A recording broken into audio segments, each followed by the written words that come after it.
This episode of The War Room is brought to you by C4 Energy. Enter full Reptile at checkout for 30% off. And make sure you check out their new Smart Energy range. Okay.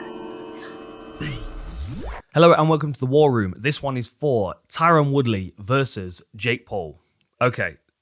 So this is coming up towards the end of the month. It's available all over the place on Showtime, BT Sport. I've picked it up on Box Office as well. So, you know, this is it's quite a big deal, especially for Tyron Woodley's pro boxing debut. So how did this stack up? Well, Jake Paul's 3-0. He's only had 3 fights. Tyron Woodley's obviously making his pro debut, but he's got a record of 19-7-1 in MMA. And he's been right up to the top of the sport. He's been the welterweight champion in the UFC. He's fought some of the biggest punchers in the sport. He's fought some of the most accurate and deadly strikers, some of the best grapplers in the sport. I mean, he really has been at the top of the game for a good chunk of time. And if you look at the guys that he's faced, you know, the likes of Robbie Lawler, Kelvin Gastelum, Wonderboy, Darren Till, Damian Maia, I mean, the list goes on. There's a lot of people on his record that he's got wins over that are not comparable to Jake Paul as fighters. Jake Paul has the height advantage. Tyron's 5'9", Jake Paul's 6'1", and there's a 2-inch reach advantage for Jake Paul as well. You know, generally he's going to look like the bigger guy in there, but that doesn't mean he's necessarily the one that has the punching power. You know, we know that Tyron Woodley's got heavy hands. We've seen him drop people out cold, and that only happened one time in Jake Paul's fight career. That was against Nate Robinson, who was already on his way out. He was already holding the back of his head and protesting to the referee and basically offered himself up for a knockout. I actually think Jake Paul's best performance was in his first one against Gibb, because Gibb came out with a real low, wide stance and unusual head movement, and it actually forced Jake Paul to kind of work off the back foot for a while, which he did really well. You know, he backed up, he used his jab, he was looking for a counter hook, and obviously we know his right hand's money, and, you know, he was able to get the finish in that fight as well. I think if Jake Paul lands, he can definitely hurt Tyron Woodley. And, you know, Woodley's going out on a 4-fight losing streak at the end of his career. You know, he's only been stopped once in recent years by Colby Covington, and that was the rib injury. The last time Woodley was stopped was way back in 2012 against Nate Marquardt, and that was an elbow to start it all off. And it was in the 4th round as well, which is where exhaustion starts to play in. And I do think that will play in this fight. Okay. So if we look at Jake Paul's first fight against Ali Gibb, he was working off the back foot. He looked like he got boxing experience, in my opinion. I think he takes his training very seriously, and I think, you know, when anybody is putting themselves out there on YouTube to millions of followers and stuff, they have to take what they're doing seriously. Otherwise, they're gonna look silly. And so far, he's picked his opponents well. I mean, Ben Askren. The difference between Ben Askren and Tyron Woodley is that Ben Askren didn't show up to win; he showed up to get paid. Tyron's ego and his perspective of himself wouldn't allow him to do that. So that is a very different fight. Obviously, you know, Nate Robinson's no boxer and didn't really look like he wants to be in there after the first tussle. And Ali Gibb gave up a lot of weight in that fight. I spoke to one of his corner team yesterday, and he was actually eating up to be near Jake Paul's weight. Which is another thing to bear in mind. I mean, obviously, Tyron Woodley was always cutting to make 170, and he's a big, heavily muscled guy. So, you know, he's going to be of a similar size. That's the first thing. He's going to be of a similar weight, at least, to Jake Paul. But he's also, I think, the first person that comes in with the legitimate belief that if he lands one shot on Jake Paul's chin, he'll knock him out. I think Ben Askren was there to not get hurt as much as possible.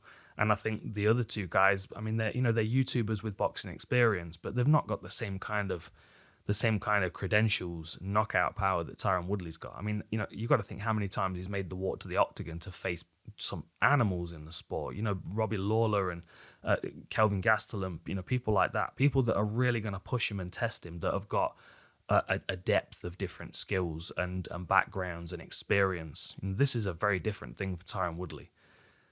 I think if he comes in with the mature mindset of let me show you what I can do in the boxing realm and not bite to Jake Paul's mind games, then I think we're going to see a decent performance from Tyron.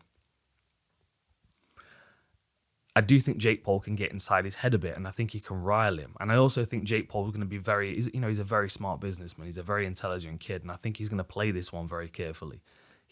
He knew what he was taking on when he fought Ben Askren. That was a good step into the actual fighting world, even though he was fighting a wrestler in a boxing match. Like, he's taken off another bite now, a slightly bigger bite, and this bite might bite him back, but it's still a measured step. He's fighting a Tyron Woodley that was on his way out of his career, albeit against the top guys in the world. He's been hurt, he's been dropped. His confidence is not going to be at an all-time high. Plus, the pressure is on Tyron Woodley coming into this one. As a former UFC champion, people will expect him to win. They'll remember when he dropped Koscheck and when he rushed Lawler and knocked him out and won the belt. Like, that's the Tyron Woodley that sticks in people's minds. But if you watch if you watch all of Tyron Woodley's fights, which I have over and over, and which I'm sure Jake Paul has, you'll see the moments where Tyron's vulnerable. You'll see where he's tired and where he's uncomfortable and where he's reserving his energy because he knows he's not got much left. They're the moments where, as an opponent, you look at him and you go, okay, well, this is where I start to find my way in. Like, if Jake Paul comes out and starts trying to brawl with Tyron in the first round, the likelihood is that Tyron's going to crack him with a heavier shot than Jake Paul can land on Tyron. But if he comes out and he jabs and he plays and he pushes Tyron around a bit and he ties him up and he makes him work and he wears him out, then all of a sudden the first round becomes the second, becomes the third, and now Tyron's starting to think to himself, am I going to lose to this 3-0 YouTuber here? This would be really embarrassing for me, and that is going to be the reality in Tyron's head if he starts to feel tired. If he's had if he's landed 2 or 3 shots in the first round and he's not hurt Jake Paul, these are all moments of doubt that will creep into his mind. I think one other thing that is worth keeping in mind as well is how this fight came about, because Tyron was in Ben Askren's corner when Ben Askren fought Jake Paul.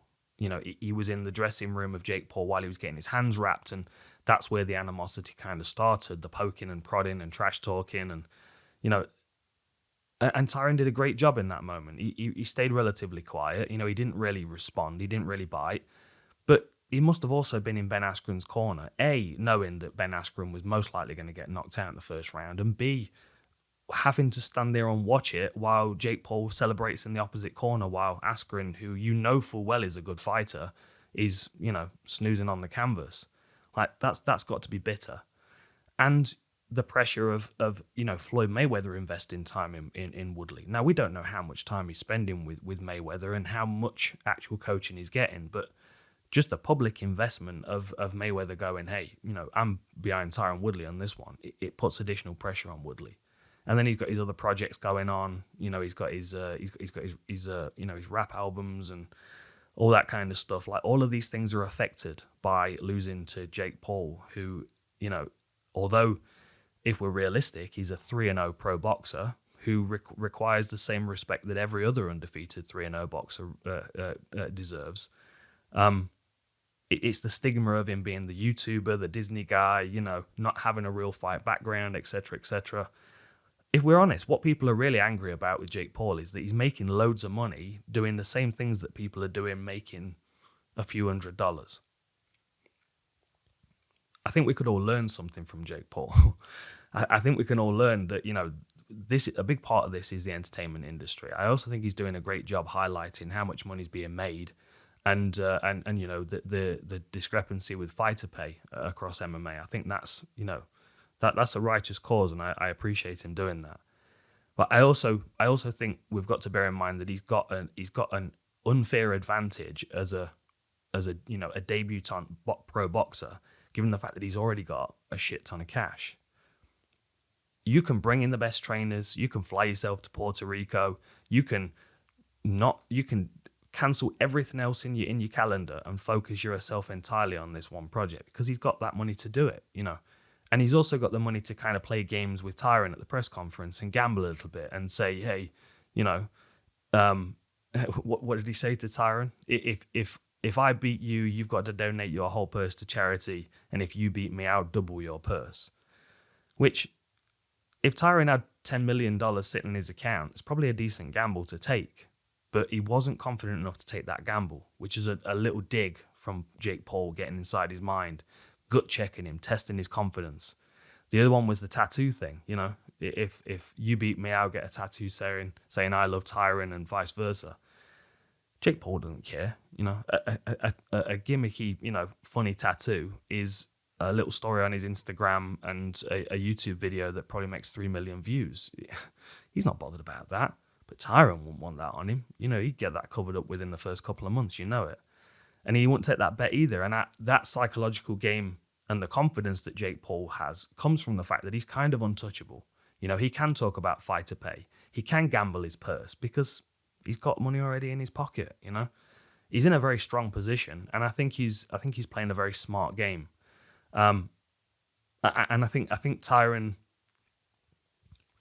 is the one that's risking here, you know, and I think he'll feel that. I think he'll realize that. But he'll also make a decent paycheck. If he loses, there's not going to be any more opportunities in boxing, though. You know that for sure.